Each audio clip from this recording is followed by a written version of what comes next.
মানুষের এই জীবনটা আসলে একটা ঘোরের মতো, একটা ঘুমের মতো। যখন সে মারা যাবে, যখন আখিরাতের জীবন শুরু হচ্ছে, তখন সে জেগে ওঠে।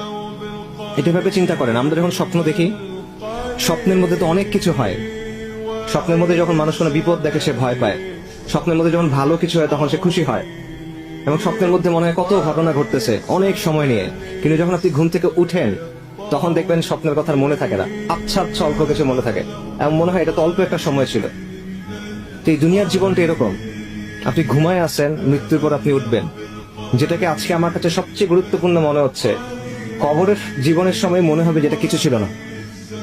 বিচারের দিবসে বিচার শুরু হওয়ার আগে আপনার কাছে মনে হবে এটা কিছু ছিল না। বিচার শুরু হয় নাই এখনো, জান্নাত জাহান্নামের জীবন এখনো শুরু হয় নাই। জাস্ট ইয়াউমুল কিয়ামাতে বিচার শুরু হওয়ার আগের যে সময়টা, ওই সময়টাতে আপনার কাছে মনে হবে যে দুনিয়ার জীবন এটাতে একটা মুহূর্ত ছিল শুধু।